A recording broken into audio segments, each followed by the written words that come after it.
لله رب العالمين بسم الله الرحمن الرحيم ولو كنت فظا غليظ القلب لانفضوا من حولك صدق الله العظيم.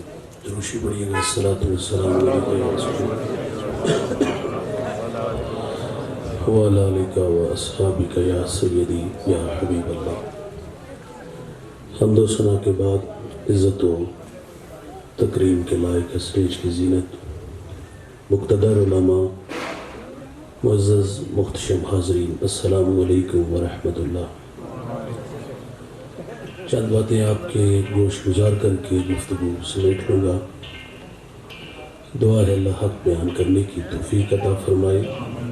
قابل عمل باتوں پر ہم سب کو عمل کر کے زندگی کی راہوں کو درست کرنے کی توفیق عطا فرمائے. ارشاد باری تعالیٰ ہے، محبوب اگر آپ کا دل سخت اور مزاج تند ہوتا تو یہ لوگ آپ کے گرد کبھی بھی نہ بیٹھتے. جب غزوہ خیبر ہوا تو کچھ لوگ پلٹ گئے، دوبارہ حضور کی خدمت میں حاضر ہوتے ہیں تو آپ صلی اللہ علیہ وسلم عفو و درگزر سے کام لیتے ہیں.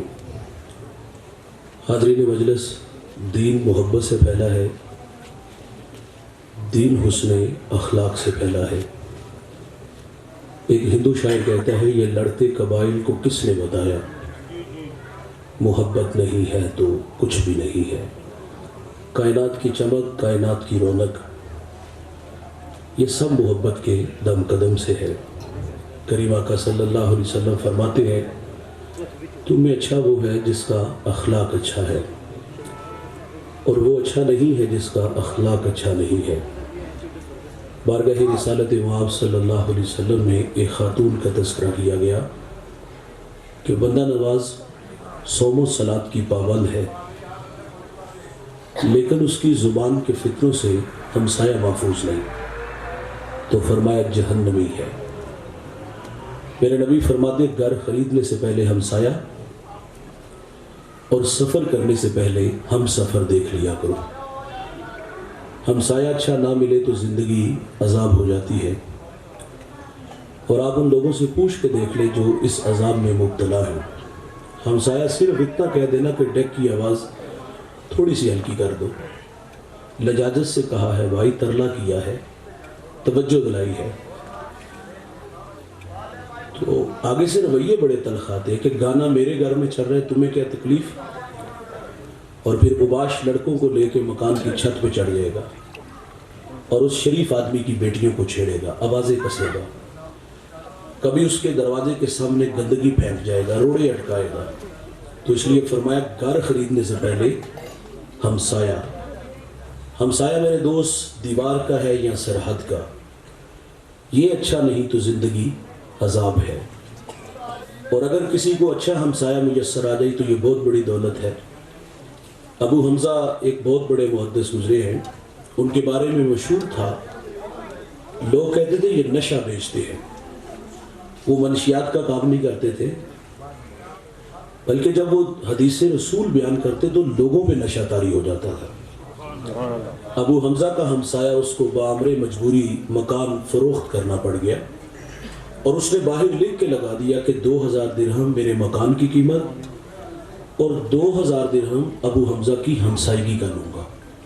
تو لوگوں کی ایک لمبی لائن لگ گئی 4000 دینار دینے کے لیے. اور جب ابو حمزہ کو پتہ چلا کہ میرا ہمسایہ، میرا گونڈی مکان بیچ کے یہاں سے جا رہا ہے، تو آپ نے خادم کو 4000 دینار دیے. فرمایا جلدی جاؤ اور یہ میرے ہمسائے کو دے آؤ، اور اسے کہنا کہ یہ ویسے ہی رکھ لو لیکن مجھے چھوڑ کے نہ جانا. اچھا، کچھ ہمسائے ایسے ہوتے ہیں وہ گلی محلہ بستی شہر کیا دنیا ہی چھوڑ جائے نا، لوگ اللہ کا شکر ادا کرتے ہیں. فتنہ زمین میں چلا گیا، لوگ دیگے چڑھاتے ہیں. تذکرہ خاتون کا ہے دوست، نمازیں بھی ہیں، روزے بھی ہیں، لیکن زبان کا زہر کوبرا سانپ سے بھی زہریلا ہے. تو فرمایا جہنمی ہے. اسی طرح ایک اور عورت کا تذکرہ کیا گیا کہ معمول کی نمازیں، معمول کے روزے، لیکن ہمسایہ بڑا مطمئن ہے. تو میرے نبی فرماتے ہیں وہ عورت جنتی ہے. جنت کا معیار میٹھے بول، اچھے اخلاق ہے. امام منذری الترغیب والترہیب ایک روایت لائے ہیں، 6 صدی کے محدث ہیں، حدیث کی معتبر کتاب ہے۔ بارگاہ رسالت مآب صلی اللہ علیہ وسلم میں ایک جوان حاضر ہوا جس کا نام نامی اسم گرامی جابر بن سلیم ہے۔ پہلی ملاقات تھی اور اللہ نے میرے نبی کو یہ کمال بخشا تھا کہ آپ پہلی ہی ملاقات میں اپنا بنا لیتے تھے۔ ان کے بول بہاروں جیسے اور اصحاب ستاروں جیسے، مٹھیاں مٹھیاں بولیاں مدنی ڈول دیاں، کنا دے وچ رہندیاں بشری گول دیاں، میں لب کے لے آواں کتھوں سونا تیرے نال دا، دنیا تے آیا نہ کو تیری مثال دا، میٹھی میٹھی باتیں من میں اتری۔ ایمان نصیب ہوا، جانے لگے تو عرض کرتے آقا میرے دامن میں حکمت کے موتی ڈال دیجئے۔ بھائی جان، جو شخص ابھی ابھی ایمان لایا ہے اس کو میرے نبی نے پہلی نصیحت کیا کی؟ نماز پڑھا کرو، روزے رکھا کرو، موسم حج آئے تو حج کے لیے نکلو، مال کے نصاب ہو تو زکوٰۃ دو۔ جو شخص ابھی ابھی ایمان لایا ہے اس کو سب سے پہلی نصیحت یہ فرمائی، لا تسبن احدا، فرمایا جابر کسی کو گالی نہ دینا، اس کو اخلاق سکھائے۔ اور آپ فرماتے پھر میں نے ساری زندگی کسی جانور کو بھی گالی نہیں دی۔ ناراض نہ ہوئیے گا، معذرت سے کہوں گا ہمارے بچے بولنا سیکھتے تو گالیاں سیکھتے ہیں، اور گالی آئی کہاں سے؟ گھر کے ماحول سے۔ ظاہر ہے جب ہم آپس میں مخاطب ہوتے ہیں تو گالی سے شروع ہو کے گالی پہ ختم ہو جاتا ہے معاملہ۔ تو بچے تو بڑوں سے سیکھتے ہیں۔ بچپن کی گالی نے ہنس دیا نا، رات افراد خانہ جمع ہوئے تو باقاعدہ اس کو ہم چھیڑتے ہیں، گالی نہ دے تو اس سے تقاضا بھی کر لیتے ہیں کہ بیٹا جو صبح مجھے گالی دی تھی ذرا دادا ابو کو سناؤ، پاپا کو سناؤ۔ یہ کچھ سنانے والی چیز ہے؟ تقاضا تھا ہم سنجیدہ ہوتے، اپنی زندگی سے اپنے گھر سے گالی کو نکالتے، لیکن ہم حوصلہ افزائی کرتے ہیں، لیکن نتائج اس کے بڑے بھیانک ہوتے۔ جب وہ بڑا ہو کے ہمیں گالی دیتا ہے نا تو ہم کہتے ہیں ہماری بہو نے اس کو تعویذ ڈال دی، اس بیچاری کا کیا قصور بھائی، وہ تو 2 ماہ ہوئے آپ کے گھر آئی ہے، 25 سال تو آپ کے زیر تربیت رہا ہے، گالی کا ماحول تو آپ خود فراہم کر رہے ہو۔ آپ جو سکھاؤ گے اس کے نتائج آئیں گے، گالی سکھاؤ گے تو گالی آئے گی۔ اگر ہمارے گھر کا ماحول قرآن پڑھنے والا ہے، حدیث پڑھنے والا ہے، اس کے بھی نتائج ہیں۔ حضرت خواجہ قطب الدین بختیار کاکی رحمۃ اللہ علیہ، کتنا بڑا نام ہے، کاکی ہندی کا لفظ ہے جس کا معنی روٹی ہے، اور قطب الدین نے اس نام سے شہرت کیسے پائی سنیے گا۔ والدہ بچپن میں بیٹے سے کہتی بیٹا مصلا بچھا، دامن پھیلا اور رب سے مانگ، اور ماں تازہ کھانا بنا کے ساتھ والے کمرے میں رکھ دیتی ہے۔ بیٹا ساتھ والے کمرے میں جا کے کھانا کھاتا اور کبھی کبھی ماں سے اظہار کرتا ہے کہ ماں میرا اللہ کتنا مہربان ہے، میں اس کے حضور دامن پھیلاتا ہوں وہ مجھے تازہ کھانا دیتا ہے۔ ماں خوش ہوتی کہ میرے بیٹے کا رب کے ساتھ توکل کا رشتہ جڑ گیا۔ یہ مشق کافی دیر جاری رہی۔ آپ فرماتی ایک دن میں کام کی غرض سے گھر سے باہر تھی، آنے میں تاخیر ہوئی، دل ڈوبنے لگا کہ مالک میں نے بڑی محنت سے اس کا تعلق تیرے ساتھ جوڑا ہے، کہیں یہ توکل کا رشتہ آج کمزور نہ ہو جائے۔ آپ فرماتی میں گھر آئی تو قطب الدین محو استراحت تھا۔ بیدار ہوا تو میں نے پوچھا بیٹا کھانا کھایا؟ کہتے جی ماں جی کھانا کھایا، لیکن جو کھانا آج کھایا ہے پہلے کبھی نہیں کھایا، اور جو مزہ آج آیا ہے پہلے کبھی نہیں آیا۔ بھائی جان یہ تو مائیں رب سے جوڑتی تھی، اور یہ وہی قطب الدین ہے۔ ماں مدرسے میں بیچتی، استاد کہتے پڑھ بیٹا الحمدللہ رب العالمین، ازبر تھا سیقول السفہاء من الناس، ازبر تھا تلک الرسل فضلنا بعضهم علی بعض، ازبر تھا 14 پارے سنائے۔ استاد بڑے متاثر ہوئے، بیٹا جہاں سے 14 پڑھے بقیہ 16 بھی اسی مدرسے میں اسی استاد سے پڑھ لیتے، ہجے اچھے منظر خوب۔ تو عرض کرتے استاد جی میں نے کسی مدرسے میں کسی استاد سے زانو تلمس طے نہیں کیے۔ تو فرمایا بیٹا یہ دولت کہاں سے آئی؟ تو عرض کرتے استاد جی میری والدہ 14 پاروں کی حافظہ تھی، میں نے ماں سے سن سن کے حفظ کر لیے ہیں۔ بھائی جان ماں قرآن پڑھے تو بیٹا قاری قرآن بنتا ہے، ماں دودھ پلائے سونے محمد پہ درود پڑھے تو بیٹا دشت نینوا کو میدان کربلا بنا۔ بچے بڑوں سے سیکھتے ہیں۔ منصور الوی ایک بہت بڑا رائٹر گزرا ہے، وہ کہتا ہے میں نے ایک بچے سے پوچھا بیٹا تو بڑا ہو کر کیا بنے گا؟ تو وہ کہتا ہے میں بڑا ہو کر نور الدین زنگی بنوں گا۔ آپ جانتے ہیں نور الدین زنگی کو؟ یہ وہ شخص ہے جس کو حضور خواب میں ملے، میں سو جاؤں یا مصطفیٰ کہتے کہتے، کھلے آنکھ صلی اللہ کہتے کہتے، حضور خواب میں ملے، فرمایا 2 چکتبرے کتے میری طرف بڑھ رہے، ان کا راستہ روکو۔ اٹھے وضو کیا، مصلی پہ بیٹھ کے رونے لگے، اللہ حضور کے شہر مدینہ کی خیر۔ حضور دوسرے دن پھر خواب میں ملے، فرمایا وہ میری طرف بڑھ رہے ہیں، تڑپ کے مالک حضور کے شہر مدینہ کی خیر میرے کریم تیسرے دن پھر خواب میں ملے. اب کے بار مسلح پہ نہیں دوڑ لگا دی. 20 دن کا سفر 16 دنوں میں کیا اور لبیک کی صدائیں دیتے ہوئے مدینہ میں داخل ہوئے. اچھا وہ شکلیں جو رسول اللہ نے خواب میں دکھائی انہیں وہاں سے نکالا جو سروں کے ذریعے روزے رسول کی طرف بڑھ رہے تھے, ان کے ٹکڑے ٹکڑے کیے, آگ میں جلا دیا اور پھر مدینے کی گلیوں میں چیخے مار مار کے روتا ہے اور کیا کہتا ہے, بندہ نواز, یہ میرا اعزاز کہ اس بڑی کائنات میں آپ نے میرا انتخاب کیا. کہا بیٹا تو نور الدین زنگی بنے گا؟ کہا جی میں نور الدین زنگی بنوں گا. کہا شوق کیسے پیدا ہوا؟ تو وہ بچہ کہتا ہے, ماں کہتی بیٹا اگر تو نور الدین زنگی بنے گا نا تو خواب میں رسول اللہ تمہیں اپنی زیارت سے مشرف فرمائیں گے. آپ جو سکھاؤ گے بھائی جان اس کے نتائج آئیں گے. وہ کلاس روم میں ٹیچر سوال کرتا ہے, بچوں بڑے ہو کر کیا بنو گے؟ کسی نے ڈاکٹر کہا, کسی نے انجینئر کہا, اور ایک بچہ کہتا ہے میں بڑا ہو کر صحابی رسول بنوں گا. جھٹکا لگانا کہ صحابی تو وہ ہوتا ہے جس نے حضور کا زمانہ پایا ہو, سر کی آنکھوں سے حضور کا جمال دیکھا ہو. کہا بیٹا تو 14 صدیوں کے فاصلے پہ کھڑا ہے, لیکن بتا تیرے دل میں یہ شوق کیسے پیدا ہوا؟ تو وہ بچہ کہتا ہے میری ماں روزانہ سونے سے پہلے مجھے ایک صحابی رسول کا واقعہ سنا کے سوتی ہے, تو میرے دل میں شوق پیدا ہوا ہے میں بڑا ہو کر صحابی بنوں. یہاں رکیے گا صرف ایک لمحے کے لیے. ہم نے اپنے بچوں کو صحابہ کی محبت سکھائی. ماں سے سکھاؤں گا, ہمارے پاس وقت ہی نہیں ہوتا. اگر وقت بچ جائے تو ہم موبائل کی نہیں جان چھوڑتے. یا جس طرح ٹیچر روزانہ کی بنیاد پہ ایک نیا سبق کلاس میں لے کے آتے, یہ ماں باپ کا بھی تو حق تھا نا. جس دور سے میں اور آپ گزرے یہ فتنوں کا دور ہے. اسلام آباد سے کراچی تک 2 تبرے بولے گے, آپ کو نہیں بولا پتا, صحابہ کو گالیاں دی گئی. اگر ہم روزانہ کی بنیاد پر چٹائی بچھاتے تو کہتے آؤ بچوں آج ابو بکر کی باتیں کریں, عمر فاروق کی, عثمان غنی کی, مولا علی کی باتیں کریں. اس کے نتائج آنے تھے. اگر کوئی نالائق بدبخت بات کرتا تو گدی سے زبان کھینچتا کہ ماں تو بچپن میں سکھا گئی ہے. رسول اللہ فرماتے میں نے دنیا میں سب کو صلہ دیا ہے, ابو بکر کو صلہ قیامت کے دن میرا رب ہی عطا فرمائے گا. ہم نے سکھانا تھا لیکن ہمارے پاس وقت ہی نہیں ہوتا. تو فرمایا پہلی نصیحت میرے نبی نے فرمایا گالی نہیں دینا. میرے نبی فرماتے مرغے کو گالی نہ دو. کیوں؟ فرمایا وہ تمہیں نماز کے لیے اٹھاتا ہے. یہاں رک کر کے ایک جملہ عرض کروں گا. فرمایا مرغے کو گالی نہ دو, وہ تمہیں نماز کے لیے اٹھاتا ہے. اور آج لوگ علماء کو گالیاں دیتے ہیں جو لوگوں کو دین سکھاتے ہیں. جسے استنجا کرنے کا بھی پتہ نہیں ہوتا, جو منہ میں آتا ہے وہ کہہ دیتا ہے. بھائی جان جس کو مسلح پہ کھڑا کرو نا اس کی عزت بھی کیا کرو. لیکن ستم یہ ہے ہم مسلح پہ بھی کھڑا کرتے, باہر جا کے پگڑی بھی اچھالتے, اس کا جبہ بھی پھاڑتے ہیں. تو دوسری نصیحت فرمایا جابر بن سلیم نیکی کو حقیر نہ جاننا. دیکھیے ہم روزانہ گھر سے نکلتے ہیں, کئی بار ایسا ہوتا ہے ہمارے راستے میں کوئی روڑا پتھر آ جاتا ہے, ہم احتیاط سے گزر گئے.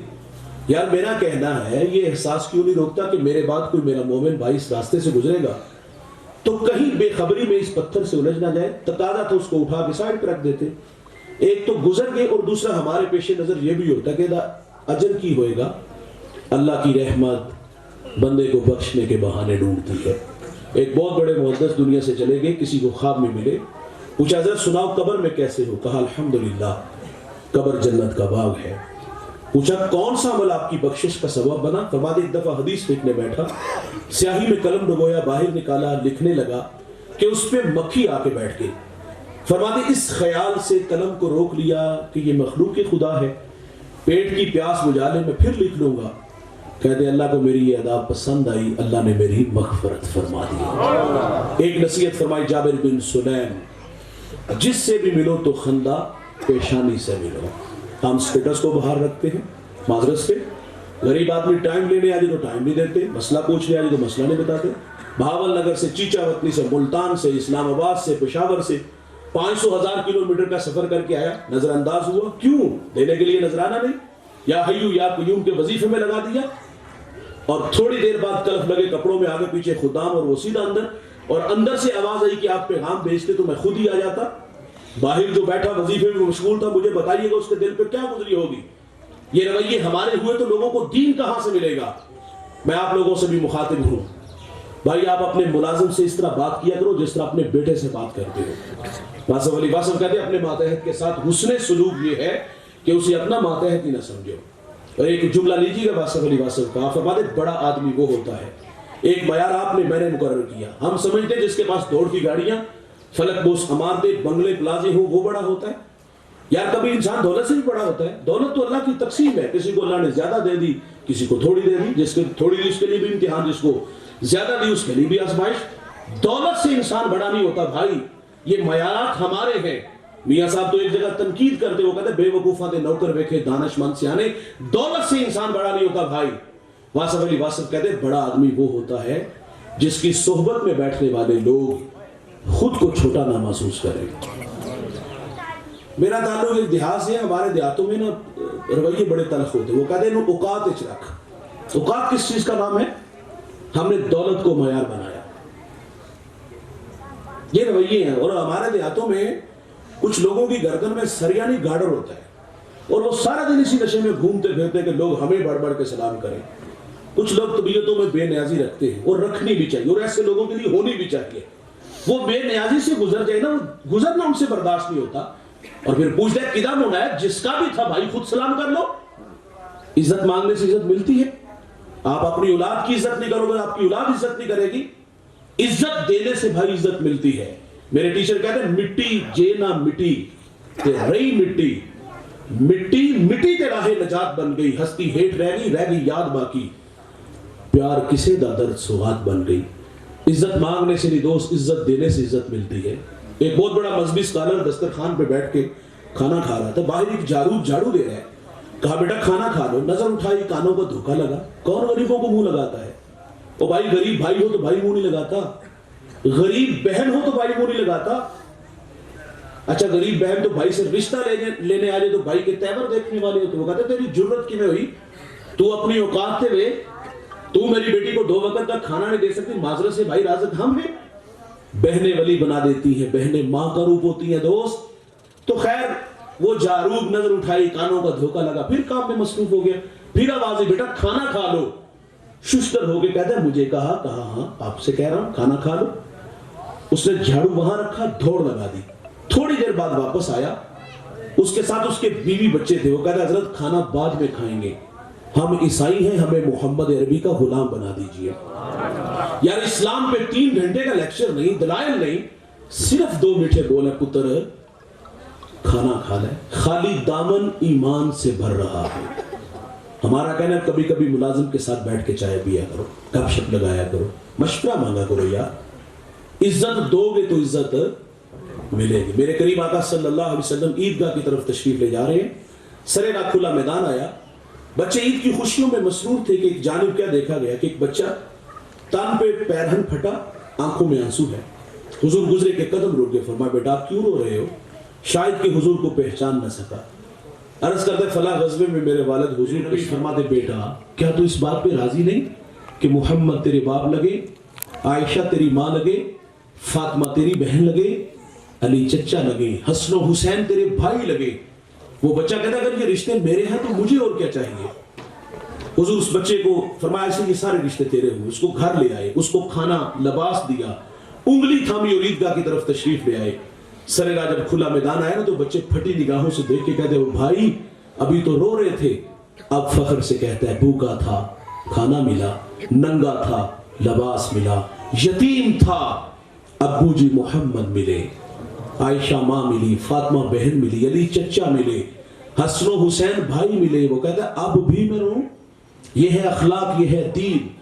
امام راضی ایک یتیم کا تذکرہ کرتے، والد دنیا سے چلا گیا، ماں کے تن پہ جو قمیض تھی وہ جگہ جگہ سے پھٹی تھی۔ ماں سے کہتا ماں اجازت دو میں چچا سے قمیض لے آؤں۔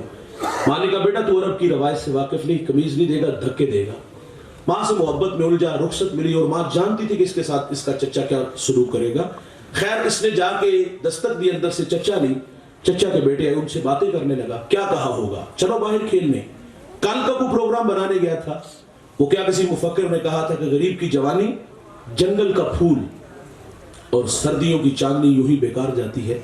یار غریب کو تو جوانی میں بال سنوارنے کا بھی موقع نہیں ملتا، عید والے دن بھی آلو چھولے بیچ رہا ہوتا ہے، غبارے بیچ رہا ہوتا ہے۔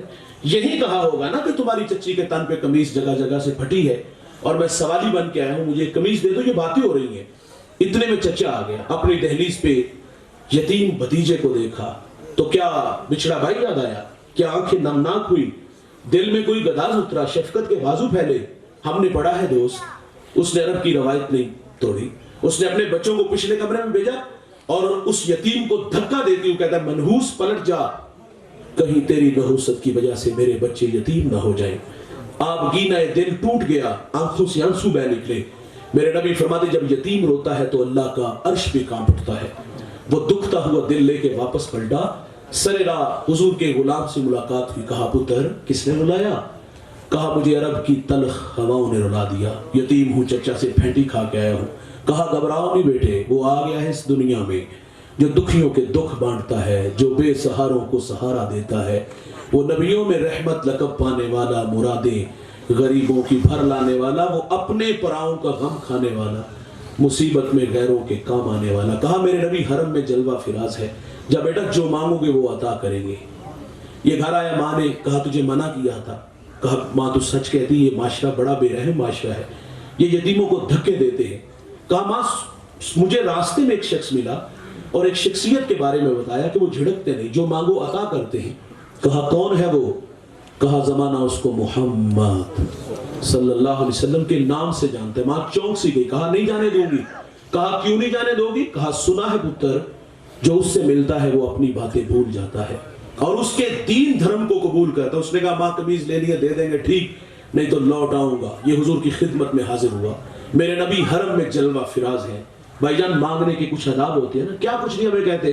جب کوئی سائل آتا ہے، سیٹھ صاحب، شیخ صاحب، مولانا صاحب، بچوں کو دعائیں، کاروبار کے لیے دعائیں، پھر مٹھی آٹا یا 2 آنے ملتے ہیں، اور یار اس پہ کچھ تقاضے تھے، یتیمی کا داغ دکھاتا، اپنوں کے رویے بتاتا، پھر سر راہ ملنے والے آپ کے غلام کا تذکرہ چھیڑتا۔ سنا ہے رحیم بھی ہو کریم بھی ہو، جو مانگو عطا کر دے۔ اتنا کہنا چاہیے تھا، اس نے نہیں کہا۔ آگے کہتا ہے میں نے آپ کے دین کو قبول نہیں کرنا، میں آپ سے ایک قمیض لینے آیا ہوں، میری ماں کے تن پہ جو قمیض ہے وہ جگہ جگہ سے پھٹی ہوئی ہے۔ حضور ناراض نہیں ہوتے دوست، قمیض کے بٹن کھولتے ہیں، اتارتے ہیں، اس یتیم کو عطا فرما دیتے ہیں، اور پھر یوں بازو پھیلا کے فرمائے آجو بیٹا میں محمد کے سینے سے لگ جاؤں۔ بتائیے گا جو سینہ رسول اللہ کے سینے سے لگا ہوگا وہاں کفر ٹھہرا ہوگا؟ بھائی جان بلا امتیاز ملا کرو یار، یہ امیر، یہ غریب، یہ کمی، یہ چودھری، یہ بت ہم لوگوں نے بنائے ہوئے ہیں۔ یقین جانو آپ لوگوں کو مسکرا کے ملنا شروع کر دو تو آپ کو ایسا لگے گا کہ یہ پہاڑ بھی مسکرا رہے، پوری بستی آپ کی مسکرا رہی ہے۔ تو ایک نصیحت میرے نبی نے یہ بھی جابر بن سلیم کو فرمائی کہ جابر بن سلیم کسی کو شرمندہ نہ کرنا۔ ہم تو قدم قدم پہ کرتے ہیں۔ ایک بندہ گناہ چھوڑ کے مسجد میں آیا ہے، لیکن انسان کی فطرت میں بھول جانا ہے، گناہ کا ہو جانا ممکن ہے، لیکن گناہگار کے لیے امتحان بڑے ہوتے ہیں۔ ماضی انسان کا اتنی جلدی پیچھا نہیں چھوڑتا۔ وہ تو بیچارہ کسی کو تبلیغ کر رہا ہو نا تو پرانا یار مل جائے تو اس کی تبلیغ کو غیر مؤثر کرے گا۔ وہ راتیں بھول کے جب رنڈیوں کے ساتھ گزارتے تھے، شراب خانوں میں گزارتے تھے، دکھی ہو کے ہمارے پاس مسجد میں آیا کہ وہاں زبانیں شائستہ ہوں گی، میں جاؤں گا تو عزت کی جا پہ کھڑا کیا جاؤں گا، لیکن ستم کیا ہوا، وہ زخمی وہاں سے دوستوں سے ہو کے آیا، اور جو ہی مسجد میں آیا تو ہمارے رویے بھی بڑے تلخ نکلے۔ ہم نے کہا لو سو چوہے کھا کے بلی آجو چلی، تینوں مسجد آپ کی نے بہایا، چور چوری چھوڑ دیتا، ہیرا پھیری نہیں چھوڑتا، جوتے چرانے آئے ہو۔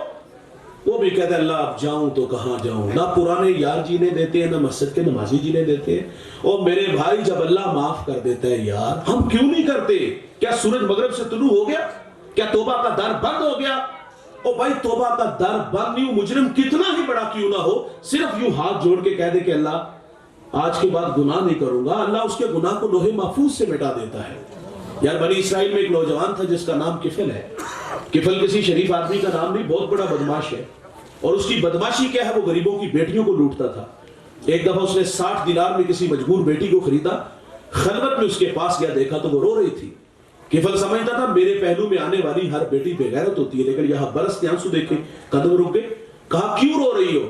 اس نے کہا کفل شوق سے نہیں آئی، مجھے غربت، مجھے بھوک تیرے تک کھینچ لائی ہے۔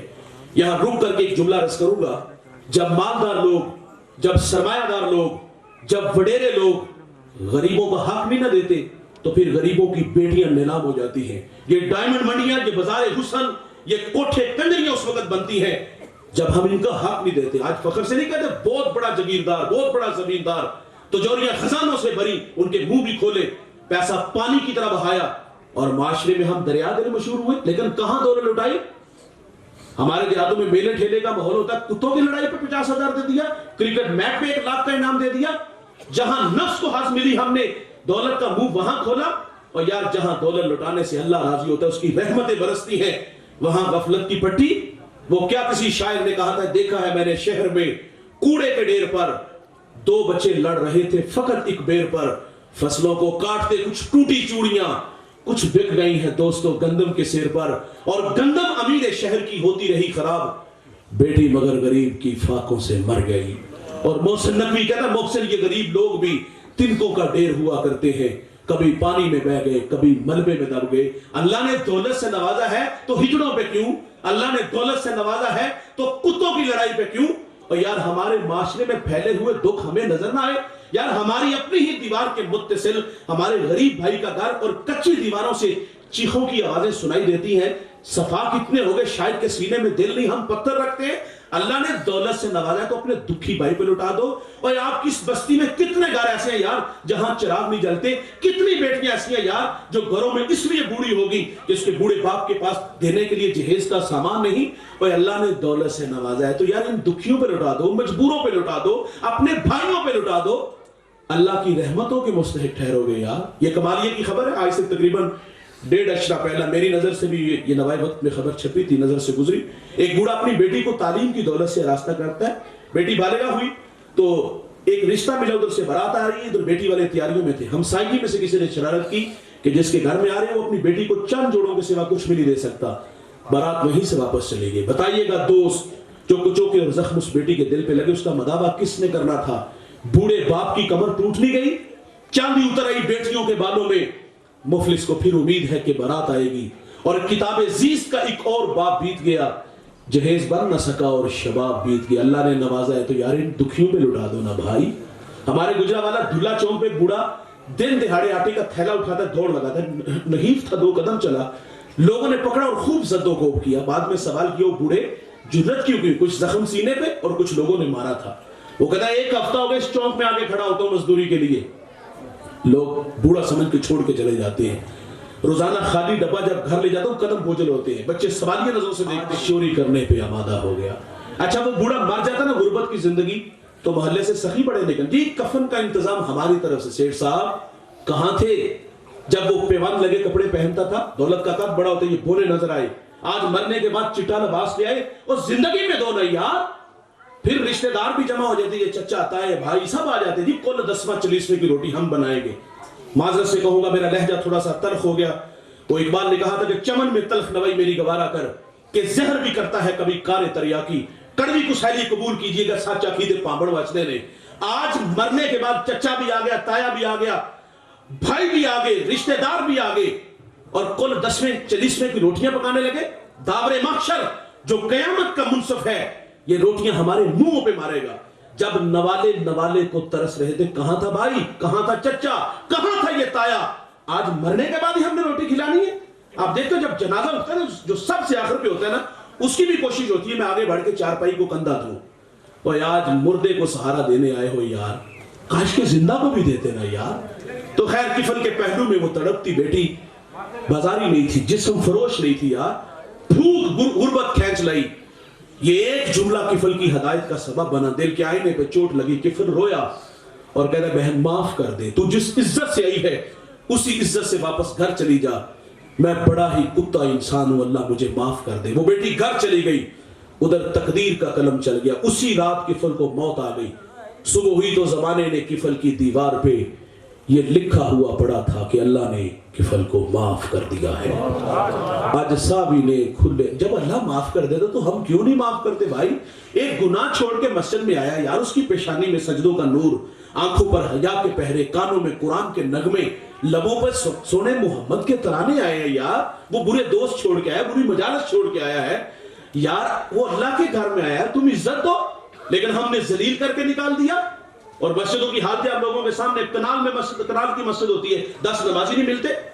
میں شکرگڑھ بالکل باؤنڈری پہ ایک جگہ حاضر ہوا, نماز کا وقت تھا, اذان پڑھنے کے لیے کوئی بندہ نہیں مل رہا تھا. اقبال جب اندرس کے کرتبہ مسجد جس کے 1400 ستون ہے اجڑا دیکھا تو اقبال وہاں پھون پھون کے رویا تھا کہ رو رہی ہے آج ایک ٹوٹی ہوئی مینا اسے, کل تلک جس ساقی کے گردش میں پیمانے رہے, خیر تو ساقی صحیح مگر پلائے گا کسے, اب نہ میں کش باقی رہے نہ میں خانے رہے. ویران ہے اللہ کے گھر, اجڑے ہیں اللہ کے گھر. ایک گھر میں 8 افراد, سب پہ نماز فرض. بتائیے گا کتنے لوگ نماز کے وقت آتے ہیں؟ 1.5 صف بھی نہیں ہوتی یار.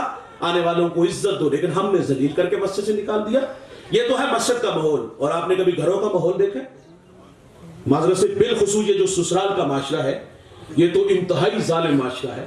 میں نے ایک ریسرچ پڑھی ہے، کہتے ہیں 60% بچیاں سسرالی رویوں کی وجہ سے دکھی ہیں۔ بہو سے چینی کا کام ٹوٹ جائے نا، کیا اوقات ہے اس کی یار؟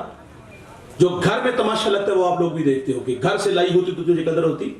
ہمارے معاشرے میں 4 طرح کے لوگ ہیں۔ ایک نمائش والے ہیں، یہ بیٹی والے اور بیٹے والے بھی ہیں۔ رسم وکالہ کے نام پہ زخمی کیا انہوں نے غریبوں کو، اور بیٹے والوں نے میرج ہال کے باہر لاکھوں روپیہ لٹا کر کے نمائش کی، اور پھر ان پیسوں کو غریبوں کے بچوں نے لوٹا، اور وہ دھکے بھی کھاتے، گالی بھی کھاتے، ٹھوڈے بھی کھاتے، گاڑیوں کے نیچے بھی کچھ لے گئے۔ اور دوسرے ہیں ڈیمانڈ والے، وہ بھی بہت سارے ہیں۔ غریب کہاں سے کرے گا بھائی پوری ڈیمانڈ؟ نہ گاڑی دے سکا، نہ بنگلہ دے سکا۔ تیسرے بہروپیے ہیں جو اچھا بننے کی اچھی ایکٹنگ کرتے، جی ہمیں کچھ بھی نہیں چاہیے، جس نے بیٹی دے دی پیچھے کیا رہے گا؟ یہ ہیں سب سے ظالم لوگ، اور اعتماد کر کے گھر والے کی یہ اچھے لوگ ہیں۔ بہو سے چینی کا کپ ٹوٹا تو تماشا کیا لگا؟ گھر سے لائی ہوتی تو تجھے قدر ہوتی؟ جڑے ماں نے دیتے نہیں وہ استعمال کر۔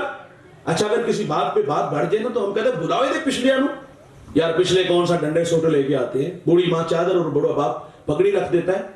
معاف کر دو، رونق بھرے لہجے ہم نے دیکھے، وہ کہتے ہیں آخری بار ہے، آئندہ ہو تو اس کو اپنے گھر میں رکھنا۔ وہ بیٹی کے آگے بھی ہاتھ جوڑتے، بیٹا سرخ جوڑا پہن کے آئی تھی، سفید پہن کے قبروں میں چلے جانا۔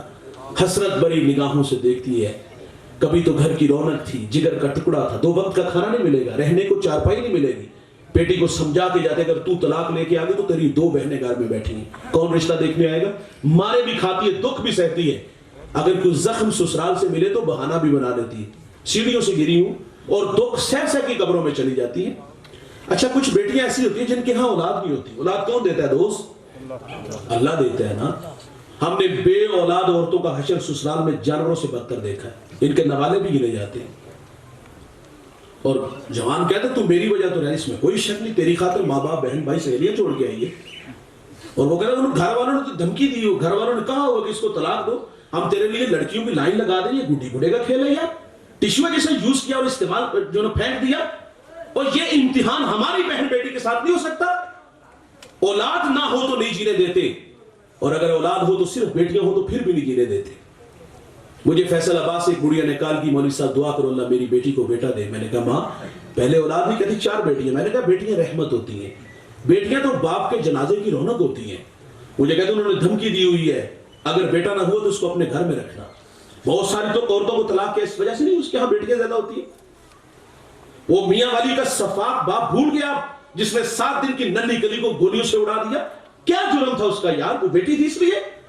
میری شادی ہوئی، میں نے اللہ سے دعا کی، اللہ مجھے پہلی بیٹی دینا۔ میرے لیے وہ بہت بڑا دن۔ ہم ہاسپٹل میں تھے تو 7 والے کمرے سے رونے کی آواز آئی۔ میں نے ماں جی سے کہا دیکھیں اللہ خیر فرمائے، ماں چل بسی یا بچے کو کچھ ہوا؟ مجھے واپس آ کے بتا دی 4تھی بیٹی ہوئی ہے، اس کا رونا پڑا ہے۔ اور ہم تو ایک انگلی بھی نہیں بنا سکتے یار، تقدیر سے کیوں رچتے ہیں؟ یہ اللہ کی مرضی، بیٹیاں دے بیٹے دے نہ دے۔ میں ٹوبا ٹیک سے ایک جگہ حاضر ہوا، میرا جو میزبان تھا اس نے مجھے دعا کے لیے کہا، بے اولاد تھا، میں نے اس کے لیے دعا کر دی، لیکن تڑپا دینے والی کہانی سنیے گا۔ وہ کہتا ہے ہم 6 بہن بھائی ہیں، 5 بھائی 1 بہن، سب شادی شدہ ہیں، شادی کی عمریں بھی بیان کریں 17 18 20 سال، اور تڑپ کے کہتا ہے کہ ہم سب بے اولاد ہیں۔ تو یہ اللہ کی مرضی ہے بھائی، بیٹے دے بیٹیاں دے نہ دے، ہم کیوں ذلیل کر دیتے ہیں؟ دوسرے دن کٹہرے میں کھڑا کر کے ہم کیوں کلاس لے لیتے ہیں؟ میں ایک گھر کا فیصلہ تھا، مجھے انہوں نے بلایا، بات سنی، کوئی اتنی بڑی بات نہیں، ہمارے دیہاتوں میں آٹا گن نہیں ہلنی کیوں ہے۔ میں نے صرف اتنا کہا ماں یہ بھی تو کسی کی بیٹی ہے نا، معاف کر دو۔ پاؤں سے اس بڑھیا نے جوتا اتارا، اس کے بھائی کے منہ پہ مارا، اور آواز تھی جتی پوری آئی آئی نہ آئی تے لا کے سڑ چڑی۔ کوئی مرد بات کرتا تو میں بحث کرتا، یہ عورت کے بارے میں کہہ رہی، یہ بھی تو کسی کی بیٹی، اس کے ہاں بھی بیٹیاں، کیا یہ ہے ہمارے یار؟ اور میرے نبی تو عورت کو عزت دیتے ہیں۔ سیدہ عائشہ خدیجہ رضی اللہ تعالی عنہا فاطمہ الزہرا سے فرماتے بیٹا جب ابو سے کہو وحی کے وقت جو چادر آپ کے کندھوں پہ ہوتی تھی وہ عطا کر دے۔ آپ نے آ کے عرض کی تو حضور فرماتے فاطمہ بیٹا ماں سے پوچھو چادر کیا کرنی ہے؟ آپ گھر آتے تو حضور بھی تشریف لے آتے، فرمایا خیریت؟ عرض کی حضور بطور برکت کفن کے لیے ساتھ لے جانا چاہتی ہوں۔ میرے نبی فرماتے آپ چادر مانگ رہے ہو، اگر جلد بھی مانگتی میں محمد تمہیں وہ بھی عطا کر دیتا۔ سیدہ عائشہ پانی نوش فرما رہی، فرمایا اس میں سے کچھ بچا لینا، بچا لیا گیا۔ فرمایا اب یہ بتائیں کہ آپ نے کہاں ہونٹ رکھ کے پانی پیا؟ عرض کیا حضور جہاں ہونٹ رکھ کے میرے محمد وہی لب رکھ کے پانی پیتے۔ میرے نبی تو عورت کو عزت دے اور ہم پاؤں کا جوتا رہے۔ بھائی جان ہم باہر بڑے اچھے ہوتے ہیں، وہ میاں صاحب لوگ کی منو منہ آتے خول چڑھا کے میں دے، اخلاقی سارے تقاضے وہ سارے مصنوعی اخلاق ہوتے ہیں، لیکن جو ہی ہمارے قدم گھر میں آتے تو پھر ہم نہیں لہجے ہوتے ہیں. معذرت سے کہوں گا ہم باہر اچھے ہوتے ہیں، گھر میں اچھے کیوں نہیں ہوتے؟ میں آخر پہ ایک دو بات کہہ کے گفتگو سمیٹ لیتا ہوں. میں نے عثمان بن طلحہ کی زوجہ کا بیان پڑھا، دل کو چھو گیا. آپ فرماتی میرے شوہر میں 6 خوبیاں جو مجھے متاثر کر گئی. 6 خوبیاں شوہر میں ہو گھر بڑا خوبصورت لگتا ہے، اگر ہیں تو مبارک، نہیں تو بھائی مشق کرنے کی کوشش کیجئے گا. آپ فرماتی میرے شوہر کی اچھی عادت، گھر آتے تو مسکراتے ہوئے، گھر سے جاتے ہیں تو مسکراتے ہوئے جاتے، آتے بھی مسکراتے جاتے بھی مسکراتے. اور تیسری اچھی عادت آپ فرماتی خرچ دینے میں بخل نہیں کرتے. دیکھیں میاں بیوی کا رشتہ بے تکلف رشتہ ہے، بیوی شوہر سے خرچ مانگنے میں جھجک محسوس نہیں کرتی، اور شوہر نے اپنی حیثیت کے مطابق دینا ہے، اور یہ شوہر کا ہی کام تھا. لیکن بعض زیادہ فرما بردار جو ہوتے ہیں وہ ڈیوٹی کسی اور کے کندھوں پہ رکھتے، تو ہم نے جو دیکھا اس کا ہم نے نقصان ہی دیکھا. ظاہر عورتیں گھر میں چھوٹی چھوٹی باتوں پہ باز کر ناراض ہو جاتی، خرچے بھی بند کر دیتی. یہ تو شوہر کا کام تھا. اور چوتھی اچھی عادت آپ فرماتی کبھی خرچ مانگنے کی ضرورت بھی نہیں پڑی. اور 5ویں اچھی عادت آپ فرماتی اگر میں ان کا کوئی کام کر دیتی ہوں تو یہ میرا شکریہ بھی ادا کرتے ہیں. اسی یعنی پتر انہوں صاحب نہ رکھیں، سرت نہ چڑھائیں. بھائی محبت کے 2 بول دینے سے کیا ہوگا یار؟ اچھا کھانا بنا ہے تو اس کو انعام دے دو. کوئی پیسا مرید کے گھر کے کھانا اچھا تھا، بیوی کو بلاؤ، کہا بیٹا آپ نے کھانا اچھا بنایا، وہ رونے لگی. کہا بیٹا آپ شرمندہ کر رہی، میں تو تعریف کر رہا ہوں. کہا رونا آپ کی بات میں نہیں، یہ آپ کا جو مرید ہے نا، یہ درویش ہے جو آپ کا، اس وقت کیا ہوا؟ کہا 25-30 سال ہوئے اس کے نکاح میں آئے ہوئے، اس نے کبھی نہیں کہا تو نے کھانا بڑا اچھا بنایا. او بھائی یہ انسانی فطرت ہے، وہ حوصلہ افزائی کا محتاج ہوتا ہے. میرے نبی گھر تشریف لائے، اہل خانہ سے فرمایا کھانے کے لیے کچھ ہے؟ تو عرض کی حضور روٹی اور سرکہ ہے. فرمایا لے آؤ. میرے نبی سرکے کے ساتھ روٹی کھا کے کیا فرماتے؟ واہ واہ، سرکہ تو بڑا ہی اچھا سالن ہوتا ہے. اچھا ہمارے گھر میں 3 گھنٹے لگ کے کھانا بنا. کبھی کبھی ہوتا ہے کھانے میں نمک مرچ کا مسئلہ، ظاہر عورتیں اندازے سے ڈالتی ہیں، تو رویے دیکھنے کا پہلے تو گھور کے دیکھے گا، پھر گالی دے گا، پھر برتن اٹھا کے دیوار سے مارے گا. تیری اماں نے تینوں کھانا بنانا نہیں سکھایا؟ معذرت سے بھائی ہمیں کسی نے بولنا بھی نہیں سکھایا. یہ کوئی رویے ہیں. اور 6ٹھی عادت اور بہت بڑی عادت، اگر اس ایک بات پہ عمل کر لیا جائے نا تو طلاق کی ریشو کم ہو جائے. صرف ایک بار ہے کہ حضرت عبداللہ ابن عباس رضی اللہ تعالیٰ عنہ عرض کرتے آقا اگر کی اجازت ہو تو ہم سب جا کے وضو بنائیں. یار اب کیا خبر کہ کس کی ہوا ہوا ہے، شرمندہ ہی نہیں ہونے، اخلاق سے گرے ہوئے رویے کسی کو شرمندہ کر. اللہ تعالیٰ سے دعا ہے اللہ ہمیں اچھے اخلاق عطا فرمائے. میں شکر گزار صاحب کا جن کی دعوت پہ آج ناچیز یہاں حاضر ہوا، مجھے لب کشائی کا موقع ملا. اللہ ان عظیم لوگوں کو سلامت رکھے. اللہ تعالیٰ سے دعا ہے جو کہا سنا اللہ ہم سب کو عمل کے جذبوں سے مالا مال فرمائے.